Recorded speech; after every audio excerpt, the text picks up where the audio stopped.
Good morning. We are convening the Committee on Energy and Environmental Protection. This is Tuesday, March 23rd, 10 a.m., and we're in conference room 325 at the State Capitol. I'm here with Chair Nicole Lowen. I'm Vice Chair Lisa Martin, and we also have with us Representative Peruso, Representative Hashem, Representative Matayoshi, Representative Todd, Representative Tokioka, and Representative Matsumoto on the committee. Our first order of business is SB 167 SD1 HD1 relating to the state plan. And we have testifiers with us today. I'd like to call on our first testifier. If he is here, is David Smith here?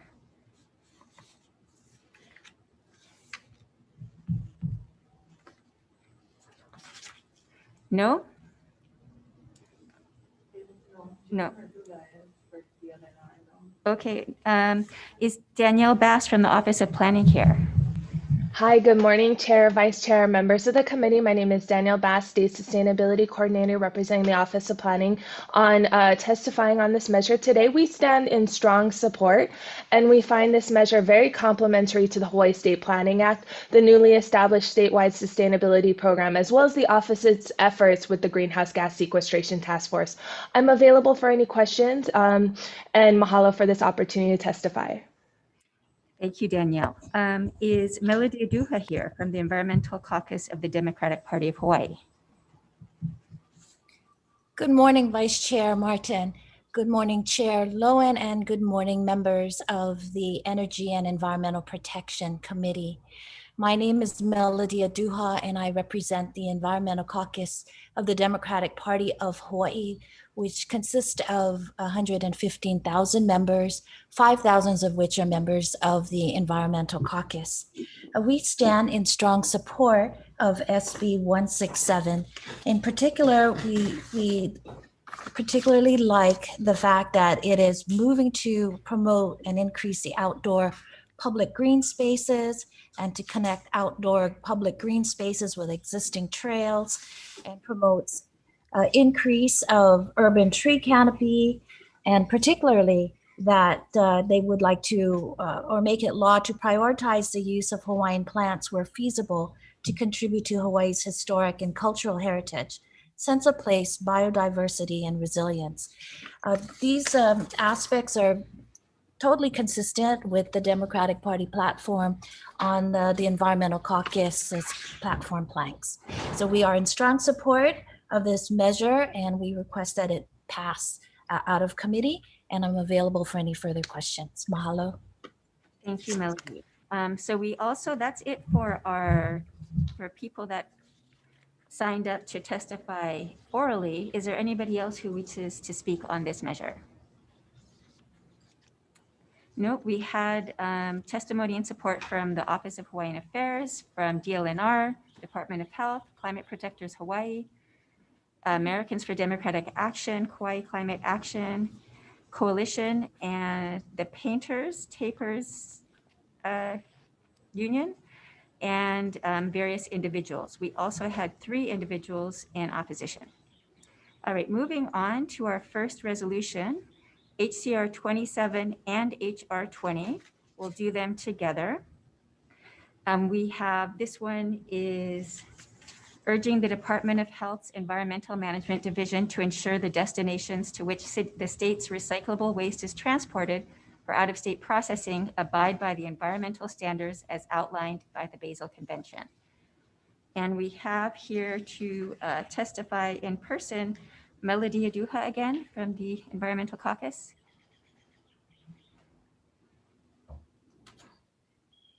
Mahalo. Good morning, Vice Chair, Chair Lowen, and members of the Committee on Energy and Environmental Protection. We do stand, Environmental Caucus stands in strong support of HR 20, HCR 27. Is that there? I'm sorry. HR 55 and HCR 67, declaring a climate emergency. Oh, gosh, excuse me. Yeah, this is for recycled waste that is sent out of state to make sure that it's Yes. processed properly. Yes, my apologies. I'm sorry. I've got all of my testimony all in one packet. So this one is HR 20, HRC 27. This one I found to be very interesting because I know for the state of Hawaii, we do not have any toxic waste dump place available. And therefore, most of it has to be, or all of it has to be sent out of state. And what this resolution calls for is to have any toxic trade, as they call it, be made in compliance with the Basel Convention. And the Basel Convention basically informs or uses the concept of prior informed consent. Therefore, the state, which would be the state of Hawaii or Department of Health, would have to make sure that the receiving end of this toxic waste would then be in compliance with the Basel Convention requirements, which is basically that the exporting state would have to make sure that the importing state is fully aware of the contents of the waste that is being transported out. This way, it'll prevent any uninformed consent, and people that are at risk, such as those in Africa or third world countries that would otherwise may be accepting this type of waste, would be only able to do so if there is written consent by the importing country. We stand in strong support of this. It makes total sense. And again, it is in compliance, or it is consistent with the Democratic Party's platform planks on environment. Mahalo, and I'm available for any questions. Thank you, Melody. Next, we have the Department of Health. Good morning, Chair Lowen, Vice Chair Martin, and representatives on the committee. My name is Michael Burke. I'm with the Department of Health, Office of Solid Waste Management. With me is Lene Ichino-Tsubo from the Solid and Hazardous Waste Branch. We stand on our written testimony in support of these resolutions, HR 20 and the concurrent resolution 27. Thank you very much. Next, we have Lauren Zerbel from the Hawaii Food Industry Association. Good morning, this is Alexis Chapman for HFIA, Chair, Vice Chair, committee members. Thank you for the opportunity to testify. We stand on our testimony in support, and I'm available for questions. Thank you. Members, any questions?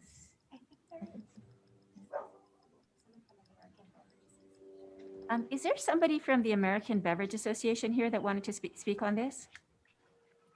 Yes, Matt Fujimura on behalf of American Beverage will stand on our written testimony in support. Thank you. Is there anybody else that had not signed up to testify orally that would like to speak on this? Yes, Chair, this is Christopher Dean, and I represent Clean the Pacific. And I would like to say I'm in support of this bill as well. Thank you. Great, thank you very much. Anybody else?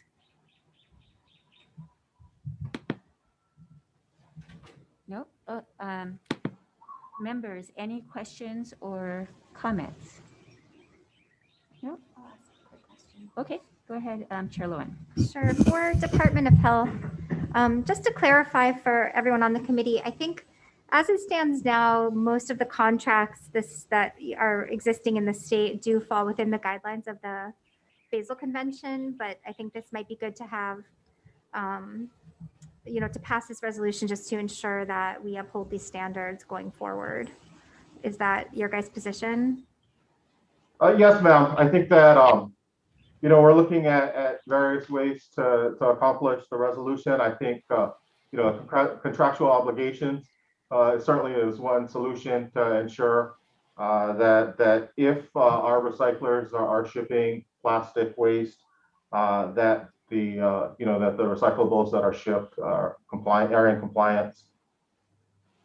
All right, thank you. Okay, so just noting, we also had testimony and support from the American Chemistry Council and a couple more individuals. Moving on to our next resolution, HCR 67, HR 55. declaring a climate emergency and requesting statewide collaboration toward an immediate, just transition and emergency mobilization effort to restore a safe climate. We have numerous testifiers in support, including the Hawaii County Council, various community organizations, and individuals. One is Our Revolution Hawaii, Dave Mullinex. Are you here?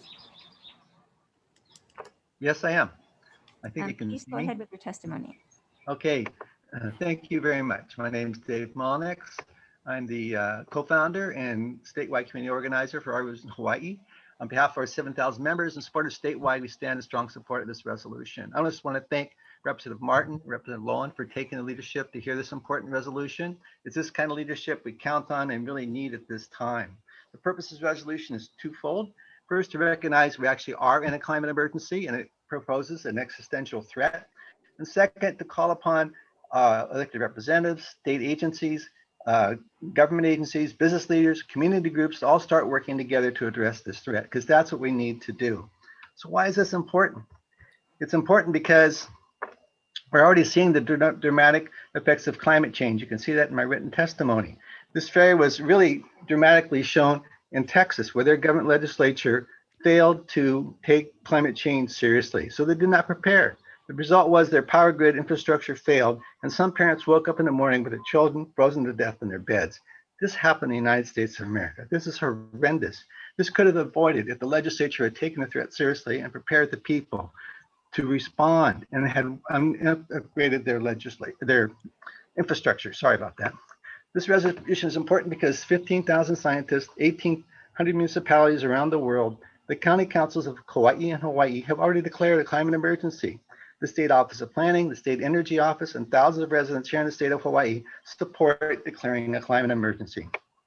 I want to make it clear that because of our interaction to seriously address climate breakdown, today's youth will live in a much less hospitable world. If we don't act, we will have failed them. Every decision we make and don't make from here on out will have a profound effect on how livable and how much suffering their future holds. We know we can do this because we did it with COVID-19 response. We all worked together and responded to that threat. Climate change is even a greater threat to us than COVID. And so we must all start working together to respond. The first step is declare an emergency, because the emergency is here right now and we know it. Thank you so much for hearing my testimony, and thank you for hearing this resolution. It's very important. I appreciate it. Aloha. Thank you very much, David. Is Maya Lebowitz from 350 Hawaii here? Yes. Hello. Hi, my name is Maya Leibowitz. I'm in 6th grade and I strongly support the bills HR 55 and HCR 67. Climate change is the result of burning fossil fuels such as oil and coal. These actions release significantly larger amounts of greenhouse gases like CO2 into the atmosphere. This prevents the heat from entering our atmosphere from escaping, trapping it in. This causes the Earth to warm, the ice to melt, and the seas to rise, endangering countless species such as the polar bears and the turtles, along with the coral reefs, and consequently the creatures that depend on them, along with countless others. Really, there's nothing that won't be affected by climate change. The risings of our seas will demolish the coasts and the islands. Please help us declare a climate emergency. Every voice and every step in the right direction, no matter how small, can and will help. If you were trying to climb a mountain, you wouldn't give up because the first step wouldn't get you there. We have to act. It won't solve all our problems, but passing this bill is one of the biggest steps we can take towards a greener future. In the words of the children's songwriter Rafi, home to the children, you and me, home to the little ones yet to be, home to the creatures large and small, blue, white planet Earth. This is our Earth we are talking about. This is our planet. There is no planet B. The ice caps are melting, the oceans are rising, the polar bears are starving, and the reefs are dying. The forests are burning, and the coastlines are shrinking. We are destroying the Earth, yet we have all the power to stop it. We live on one of the most isolated land masses on Earth, an island in the middle of the Pacific Ocean. Fun fact, according to NOAA's Sea Level Rise Viewer, once the ocean levels rise 10 feet, All that will be left of Kailua is bits and pieces of land. Please, we will say it again, help us save the earth. If a third grader can say with confidence what climate change is, then I know you know what it is, and I know you know that we must act. Every action and every voice matters. However, you have the power, most of us don't. You can say yes. Say yes to these bills, and you can push us forward into a different future. Please, act as if the future depends on it, because it does. I've said it before, and I will say it again. No voice and no action is too small. Please, please, please, help us save not just our future, but our present as well. Thank you. Thank you very much, Maya. The Office of Planning, Daniel Bass, I'm sorry that you have to follow that one. That will be tough. Thank you, Chair, Vice Chair, members of the committee. Again, Danielle Bass, State Sustainability Coordinator, representing the Office of Planning here today. Second, everything Maya said. So fully agree as the Office of Planning, there is no Planet B. In our testimony, we do support this measure, or this resolution. Of note, we wanted to highlight that actually President Biden, most recently in January 27, 2021, did acknowledge that climate change is an existential threat to this planet. He did sign Executive Order 14008, which tasks the federal government to also similarly provide and establish a government-wide approach within to address the climate crisis. And this executive order is titled Tackling the Climate Crisis Home and Abroad.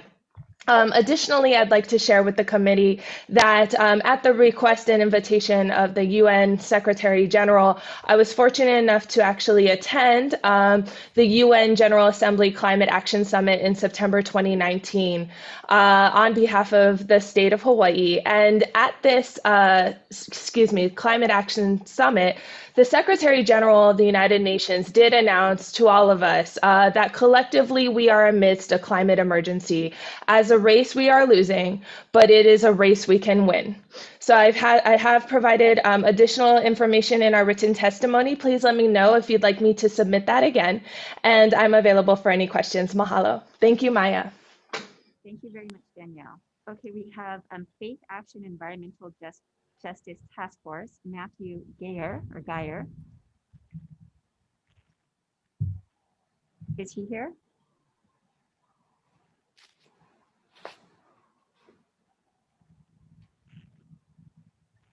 No? Okay.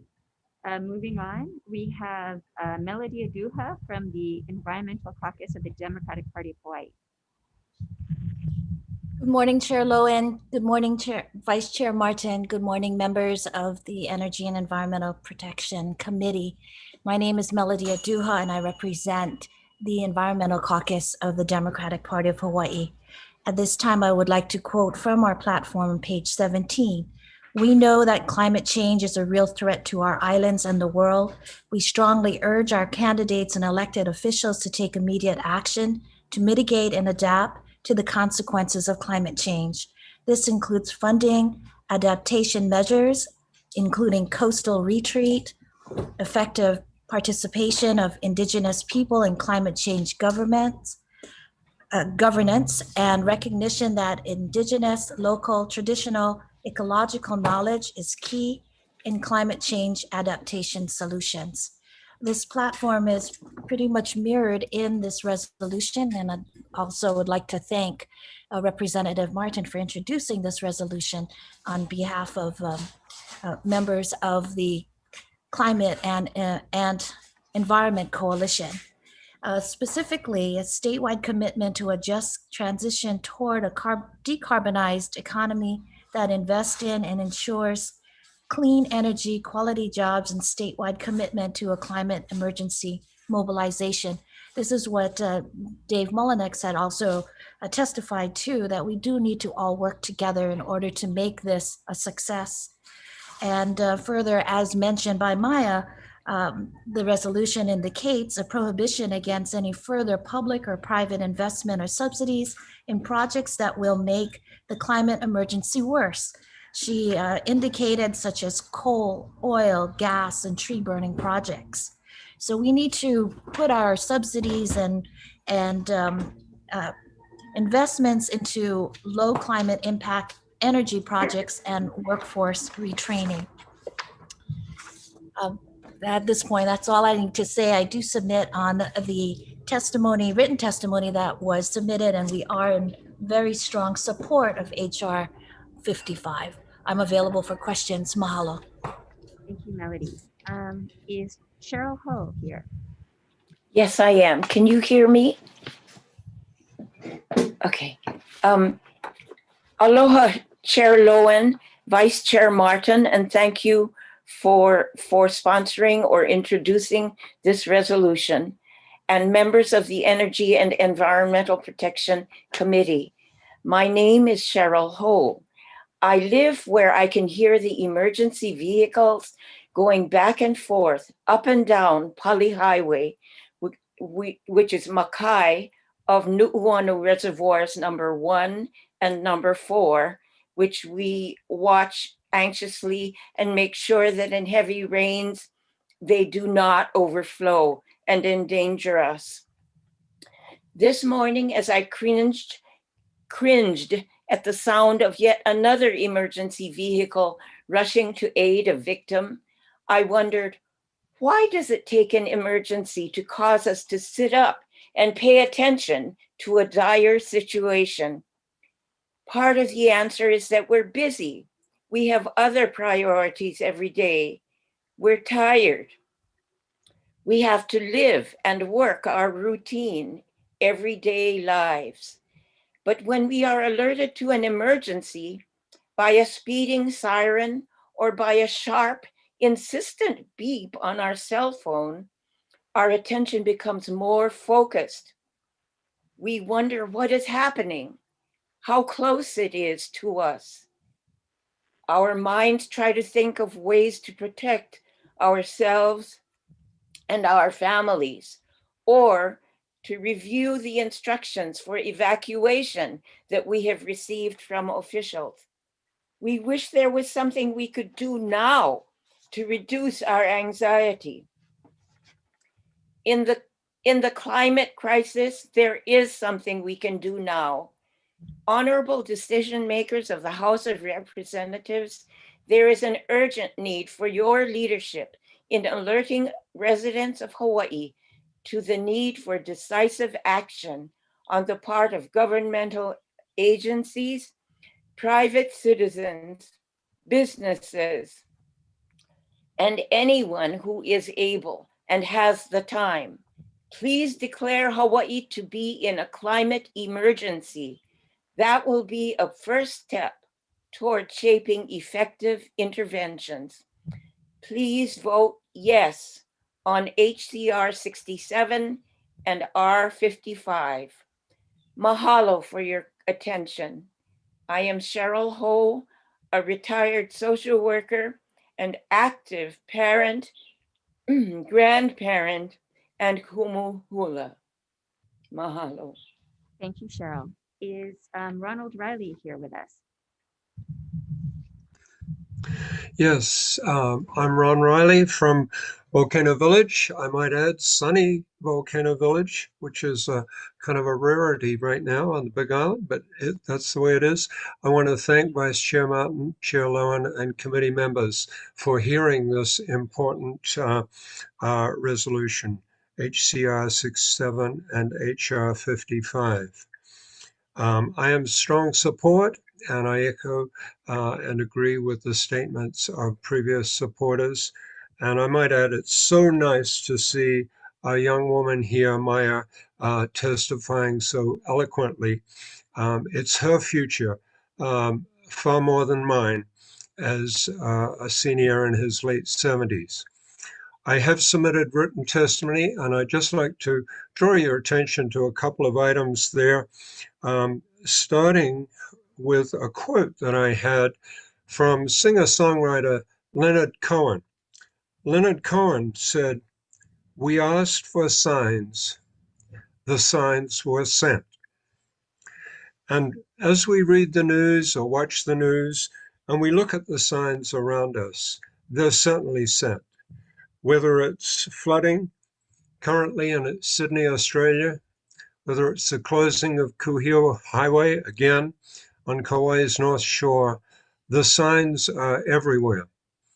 The science and studies also support what we're observing.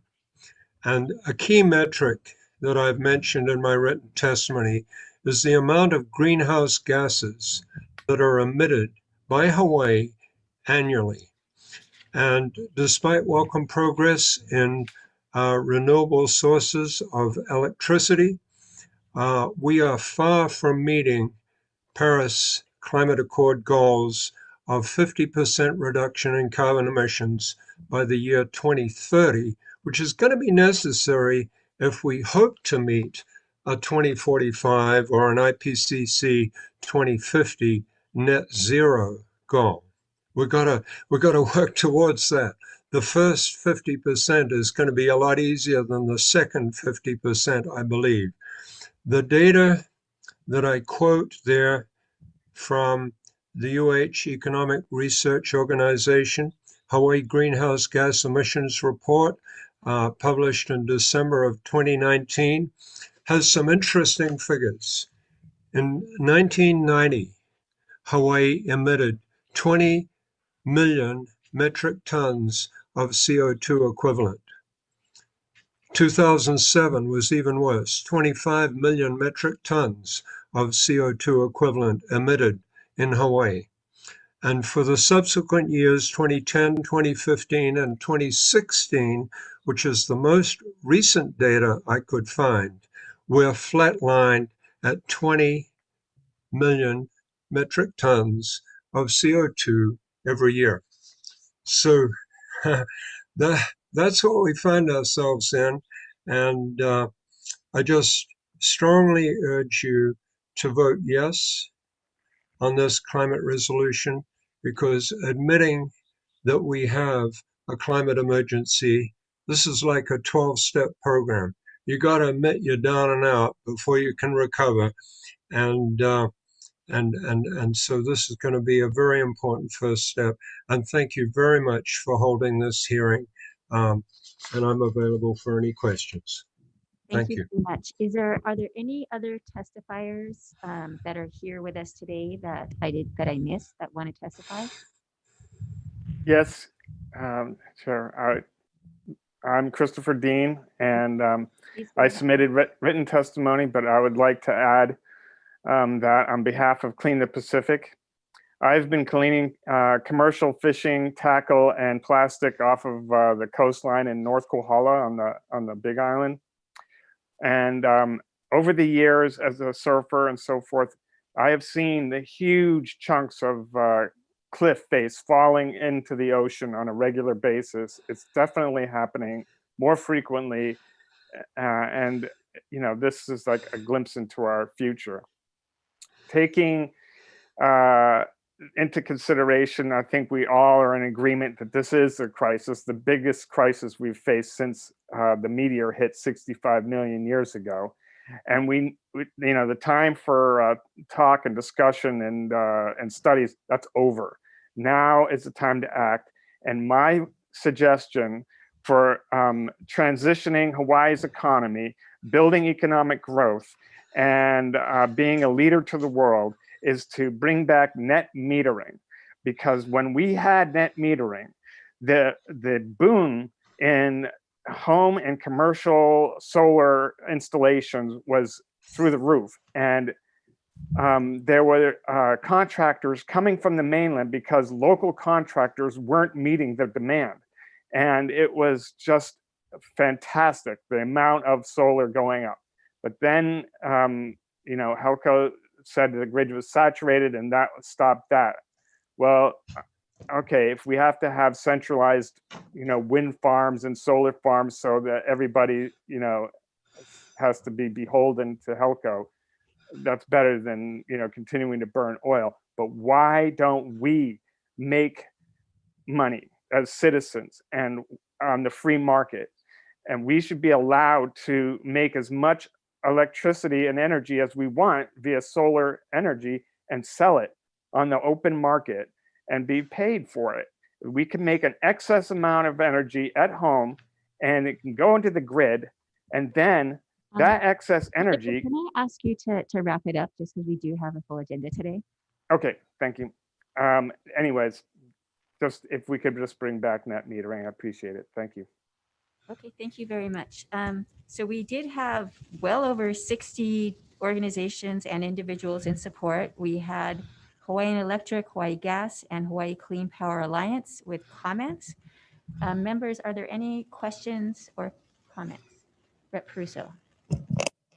I have a couple questions. The first question is for Ms. Bass from the Office of Planning. So I'm looking at page 3, line 16. There's some discussion of a robust climate emergency public education and stakeholder outreach process. And I'm wondering, when you read that, what do you envision?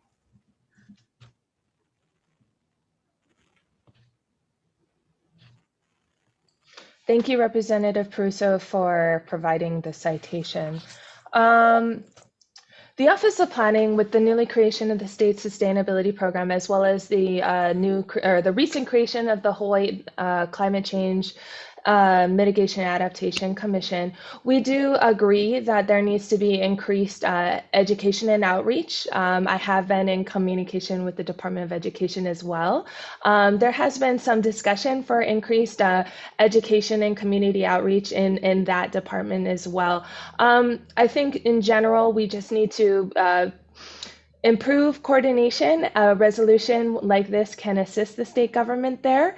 And of course, increase funding for, the state sustainability program, the Climate Adaptation Commission, as well as the Department of Education, so that we can increase these community and educational outreach opportunities.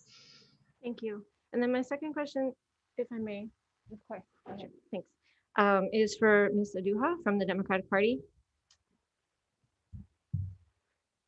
So I'm wondering, I know that you are really involved in the development of this resolution, and I'm wondering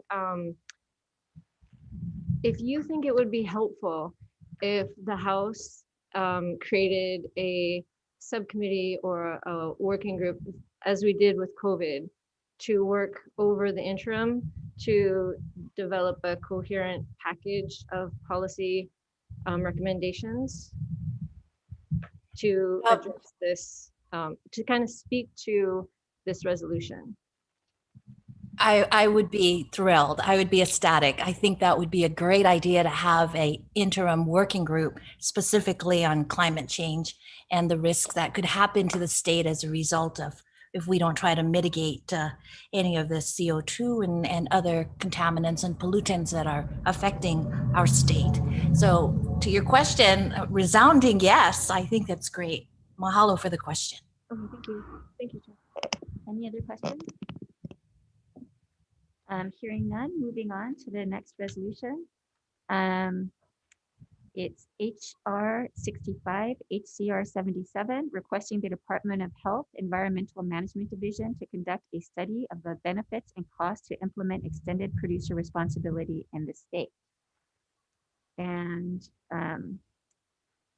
we have with us signed up to testify orally, Matt Sujimura, representing the American Beverage Association. Matt, are you here? Just to clarify, my apologies. I think I got a little mixed up on the earlier HR and ACR. So we actually didn't submit testimony on HR 20, HCR 20, which I had recently just stood on. So my apologies for that. But we will stand on our written comments in support of HR 65, HCR 77. Thank you very much, Matt. Thank you. We also have Department of Health, Environmental Health Administration. Good morning, Chair Lowen and Vice Chair Martin. My name is Michael Burke. I'm with the Department of Health, and with me is Lene Ichino-Tsubo, also from the Department of Health Solid and Hazardous Waste Branch. We stand on our written testimony offering comments on the Resolution 65 and concurrent Resolution 77. I'm here if you have questions. Thank you. Thank you very much. We also have Melody Aduha from the Democratic Party. Good morning, Vice Chair and Chair Lowen and members of the Energy and Environmental Protection Committee. My name is Melody Aduha, representing the Environmental Caucus of the Democratic Party. We stand in strong favor of HR 65 and HCR 77 as it requests the Department of Health of Environmental Management Division to conduct a study of the benefits and costs to implement extended producer responsibility in the state. As we are aware of the Great Pacific Garbage Patch, which is in between Hawaii and California, and it is now twice the size of the state of Texas. And as in the resolution, it indicates that globally, only 9% of all the plastics ever produced has been recycled, while the other 91% is in landfills, has been incinerated, or is dispersed throughout the environment, which is what we see in the Great Pacific Garbage Patch. We would like to see that avoided, and doing a study in order to see whether we can place responsibility on the producer of these plastics would be a great way to eliminate any further contamination and pollution in our oceans and in our land. I am available for any questions. Thank you very much. Thank you. Is there anybody else who is wishing to speak on this measure, to testify on this measure? I'm sorry. Yes, it's me again. On behalf of Clean the Pacific, I'm in support of this as well, obviously, since I'm cleaning up plastic off our coastlines. Put me out of work, please. Okay, thank you very much. Thank you. Members, do you have any comments or questions? Chair Lowen. Thanks. For Department of Health, I know your testimony indicated you're supportive of the intent, but would need an appropriation to do the study. But I'm curious if you would be able to access funding from the Deposit Beverage Container Special Fund to work on this study. Our position is that we look at the purpose and the intent behind this study as something that would generally be funded through the Environmental Management Special Fund, just because it as it relates to plastic packaging, that's larger than just the world of deposit beverage containers. And so I think that, sort of our hesitation right now, at least, is just that, there are some concerns about the status of the Environmental Management Special Fund. And we'll get a better picture, I believe, tomorrow when House Bills 1298 and 1299 are heard with the Senate Ways and Means. But for now, I think that that's really where we're looking at, is that it would be through EMSF fund that would fund a study like this. So your concern is that funds will be taken out of Environmental Management Special Fund? That's correct. But if that doesn't happen, you have balance available in there that you can use for this purpose? We would look at it, but I think that the challenge is obviously, our level of priorities, the funding that we have in the EMSF fund, at least currently, we're looking at using to update our integrated solid waste management plan. That's a priority of mine, and something that we do need to address as a priority. And so I think that, once we factor in the costs for that, as well as, we do have 6 positions that are also funded under the EMSF, I think that it would be pretty tight, and we probably wouldn't have the funding available. Okay, and for the, so your preference is you feel it would be better if it was Environmental Management Special Fund, but you could, procedurally, it would be possible to access funding in the Deposit Beverage Container Special Fund. We want to take a look and see, to be honest, that wasn't something that we thought about. So certainly that would be something that we would be willing to look into and see if, there's a way that we could craft the requirements based on, how the deposit beverage, the purpose and the intent of the deposit beverage container program, and whether or not those funds could be tapped. But there's also, even with that being said, right, in addition to potentially the impact on the Environmental Management Special Fund, there is also looking at, they are still looking at doing a rate, if you will, of the DBC fund. And so I think that at least where we stand today, it's hard to say, what our budget will be and what our level of funding is going to be. And so it would be difficult to make a commitment without having a clearer picture of the impacts that COVID-19 has had on our economy and our funds. Okay, but like I still think assuming that there's funds in there, you would be able to access those funds for the purpose of the study. And I mean, as you know, we met earlier about this, and that after looking at it, it does seem like there's multiple millions of dollars that you don't necessarily need for immediate cash flow. That just seems to grow larger every year. And 150,000 is a relatively small amount against that backdrop. You know, I think certainly we would be willing to take a look and see. And again, if it can meet the, you know, within the sort of the four square of the DVC program, I think that, you know, that would be something that we'd be open to. But for now, at least, you know, I don't, you know, I would want to double check and make sure that we're not committing to something that in the end wouldn't be allowable. Okay, great. Thank you. Thanks, Chair. Any other questions? Hearing none, we'll move on to our next resolution. HCR 99, requesting that the Environmental Management Division of the Department of Health conduct a study on the feasibility of and procedures for implementing a bulky waste item redemption program. And we have testifiers here, the Department of Health again. Good morning again, Chair Lowen and Vice Chair Martin. This is Mike Burke again with Lene Ichinotsubo from the Solid and Hazardous Waste Branch. We stand on our written testimony offering comments on this resolution, HCR 99, and are here for questions after if you have any. And we have again Melody Aduja from the Environmental Caucus of the Democratic. Good morning, Chair. Thank you. Good morning, Chair. Vice Chair Martin. My name again is Melody Aduja, and I'm co-chair of the Environmental Caucus of the Democratic Party of Hawaii. We stand in strong support of HCR number 99 in that it's calling for a study on the feasibility and procedures for implementing a bulky waste item redemption program. I reside in the windward side, and this specifically in Kahalu'u. And in Kahalu'u, we do see a lot of bulky items left on the side of the road in very big piles, and also in areas like in Ahui Manu.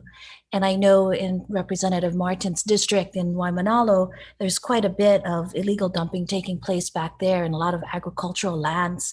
So trying to implement some type of bulky waste item redemption program would be definitely beneficial for our environment and for the health and safety of the people here. The illegal dumping, bulky waste items, motor vehicles, we see a lot of those on the side of the road, tires especially, mattresses, scrap metal, but also what we see a lot of is construction waste.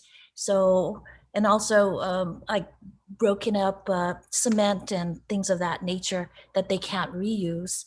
And so some kind of bulky waste item redemption program would definitely be beneficial for the state of Hawaii. And the caucus supports HCR number 99, and I am available for any questions, and mahalo for this opportunity to testify. Thank you. Is there anyone else wishing to testify on this measure? Seeing none, members, are there any questions or comments? Seeing none, we'll move on to our next resolution, which is HR 155, HCR 186, urging state law enforcement entities, including the Department of the Attorney General, Sheriff Division of the Department of Public Safety, and Harbors Division of the Department of Transportation, to collaborate with the Division of Conservation and Resources Enforcement of the Department of Land and Natural Resources to support its mission in this time of need. And we have, do we have Jason Radula from DLNR here to testify? Yes, good morning, Chair and members of the committee. Jason Radula, DLNR's Enforcement Chief for the department. We'll stand on our written testimony providing comments on these measures. Thank you. Thank you very much. And from the Department of Transportation, Derek Chow. Good afternoon, Vice Chair Martin, Chair Lowen. This is Derek Chow. I'm the Deputy Director for the Department of Transportation, Harbors Division. We stand on our written testimony providing comments specifically noting that right now our harbors police are restricted to commercial harbors only, and that a change in the statute would allow us to expand our area of service. Thank you. Thank you very much. Is there anyone else wishing to testify on this measure? Seeing none, members, are there any questions or comments? Please, Chair Lawrence. Hi, I guess for DLNR, I know that part of the issue here, sorry, I'm trying to get my Zoom open. For the introducer is the closure of some state beach parks in his district, and I think we had similar issues on the Big Island during the pandemic. And I know this isn't DoCare's decision directly, but you're the only person here from DLNR, so we're going to ask you the questions. Is there a role where DoCare can assist with this? It seems that some of these park closures, I mean, what's your stance on some of these park closures if the reason for the closure is being blamed on lack of availability of law enforcement? So thanks for the question. Again, Jason Redula, DLNR's enforcement chief. So the department does recognize that there are many problems out there, specifically with park closures on the west side of Oahu, as well as on the island of Kauai and on Maui right now. Quite frankly, we do recognize that law enforcement assistance by the other departments could assist us in the short term. Definitely increased presence could create an atmosphere of deterrence and prevent a lot of the problems from occurring. But there are some complications with many of these areas. Quite frankly, there needs to be more understanding on the part of the communities with regards to their adherence and compliance with the rules and regulations that pertain to these areas. And without high levels of compliance, these problems will continue. And with the current state of our law enforcement staffing, it will be difficult to get a good control on all of these problems without compliance, high compliance from the communities. Isn't it the job of officers to make sure that there's compliance or to step in when there's high levels of non-compliance? Because it seems like what's happening is there's some bad actors, but everybody is being punished with parks being closed. And it happens in these specific areas, I think, because we have parks that are gated, right? If there's no gate on the park, then you don't have the simple solution of just locking the gate and not letting people in. But it seems unfair to have this public resource restricted to people who aren't breaking the law. So thanks for that. We do understand that perception, and definitely, unfortunately, this is a situation where you're correct. A lot of bad actors are ruining it for the general public. To the extent that the DoCare officers can be out there and focus in on these violations, we are doing that. We do have limited resources, though. For example, on the island of Oahu, we only have 16 officers right now that are responsible for all of DLNR's responsibilities, Mauka to Makai, state parks included. So to the extent that we can enforce and have the capability to do so, we are doing it. But unfortunately, yes, our staffing is a problem. We don't like the idea of locking the public out of parks, but unfortunately, that has become one of the tools the department is wielding to try and control these problems. Okay, well, hopefully we can work together to come up with better solutions than closing parks down for the community that hasn't done anything wrong. But thank you very much. Any further questions? I have a question, Jason, please. Is there an initiative right now to I understand from your testimony and the other state agencies that there's already collaboration going on within the state enforcement agencies. But what about with the city? Is there an initiative right now to be able for doe care officers to be able to cite people on city land and city vice versa on state land? Yes, ma'am, that is correct. Current law on the books allows for county police officers to enforce within the state's jurisdiction and vice versa. The county police officers have full jurisdiction in state areas on their particular county, just like state officers have jurisdiction in county parks as well. There is standing laws right now that allow for those authorities. And how long has that been in place? Quite frankly, ma'am, a very long time, even before I became a law enforcement officer 27 years ago. Okay, because I feel like in my district, that maybe that law hasn't trickled down to everybody that could be enforcing, because we do get this not my jurisdiction situation going on around some of our beach parks. Okay, I also have a question for Department of Transportation. I was very interested in your comments that you folks already are able to collaborate with doe care in commercial harbors, but not other harbors. If that is obviously beyond the scope of a resolution, but if that were something that were changed, the law was changed, is that something that you have the capacity to help with for non-commercial harbors? Ma'am, this is Derek Chow from the Department of Transportation. Again, we do support the resolution, but as you asked, we do have some resource limitations. We currently have 18 officers on Oahu that are 24/7. So we do have 3 shifts, and those officers do police the federally secured but state maintained commercial harbors in Honolulu and Kalailoa. In the case that we would provide assistance to doe care, it would be on a short-term temporary basis if our resources did allow. Over. Okay, thank you very much.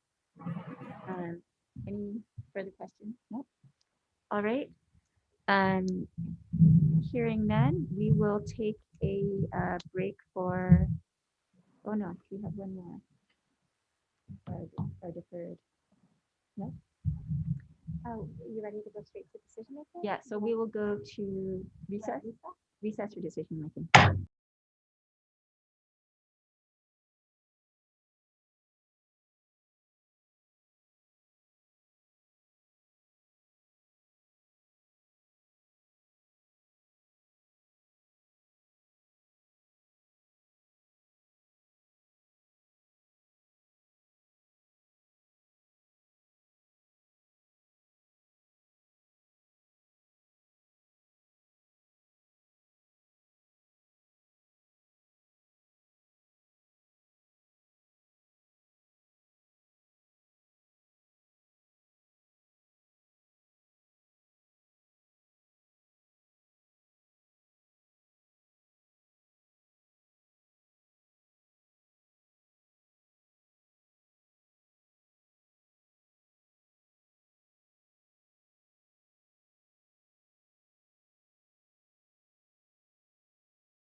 Hi, we are reconvening for decision making, Committee on Energy and Environmental Protection, 10 a.m. agenda. I'm just going to announce the changes for the first bill on the agenda and then turn it back over to my vice chair for the resolution. So for the Green Infrastructure Bill, Senate Bill 167, we're just going to move the definition of green infrastructure from where it is into section 226-2. Which is essentially a technical amendment. And then we will defect the date to July 1st, 2050 and move this forward. Members, any discussion? If not, Vice Chair, please take the vote. Okay, Chair recommends passing with amendments. Chair, Vice Chair vote aye, noting that Representative Matayoshi is excused. Rep. Hashem? Aye. Rep. Peruso? Aye. Rep. Todd? Aye. Rep. Tokioka? Aye. Rep. Matsumoto? Aye. Chair, your recommendation is adopted. Thank you. And now turning it over to Vice Chair Martin. Okay, so first resolution up is HR 20, HCR 27 on out-of-state waste recycling. Chair's recommendation is to pass as is. Are there any questions or concerns? Seeing none, Chair, please take the vote. Okay, so we're voting on HR 20 and HCR 27 together. Chair's recommendation is to pass unamended. Chair and Vice Chair vote aye. Rep. Hashem? Aye. Rep. Matayoshi excused. Rep. Peruso? Aye. Rep. Todd? Aye. Rep. Tokioka? Aye. Aye. Aye. And Rep. Matsumoto? Aye. All right, your recommendation is adopted. Thank you. So next up, again, we'll deal with them together. HR 55 and HCR 67 declaring a climate emergency. Chair's recommendation is to pass with amendments. We will delete the items enumerated 2 and 4 in the further resolve section because they go beyond the authority of a resolution and will jeopardize passage of this important statement of urgency in addressing climate change. Are there any questions or concerns? Hearing none, Chair, please take the vote. All right, we are voting on HR 55 and HCR 67. Recommendation is to pass with amendments. Noting Rep. Matayoshi excused. Any noes or reservations? Seeing none, your recommendation is adopted. Okay. Next up is HR 65 and HCR 77, calling for a study of extended producer responsibility. Chair's recommendation is to pass with amendments. We'll change the amount of appropriation for this study to $150,000. Are there any questions or concerns? And then note in the committee report. And we will note in the committee report looking at possible sources of funding in the Deposit Beverage Special Fund and the Environmental Management Special Fund. Any questions or concerns? Seeing none, Chair, please take the vote. All right, voting on HR 65 and HCR 77. Recommendation is to pass with amendments, noting Rep. Matayoshi excused. Are there any noes or reservations? Seeing none, recommendation is adopted. Okay. Next up, we have HCR 99, calling for a study of a bulky waste redemption program. I appreciate the discussion on this important issue, but will defer this resolution as the study would be costly and may be addressed as one part of an extended producer responsibility initiative from the previous resolution. Are there any questions or concerns? Okay, thank you. So do we take a vote? We don't, right? Okay, next up is HR 155 and HCR 186 on collaboration between state law enforcement entities. I understand from the testimony that there are some formal channels of collaboration in place, but given that the problems continue in our community, I'd like to promote further discussion on this issue and will recommend passing out as is. Are there any questions or concerns? If not, Chair, please take the vote. All right, voting on HR 155, HCR 186. Recommendation to pass as is, noting Representative Matayoshi excused. Are there any noes or reservations? Seeing none, your recommendation is adopted. Okay. Chair, back to you for decision making. Okay, so now we have Senate Bill 1353, that was previously heard on March 18th. So we're going to keep this moving, but make some changes to it. This bill consolidates the language that currently exists in sections 196-71 and 196-72. So we're going to go ahead with that consolidation by moving, most of the language in section 196-72 over to 196-71 and reducing any redundancies. We're going to add in a reference to the Energy Office also engaging in facilitating workforce development for jobs in the clean energy sector.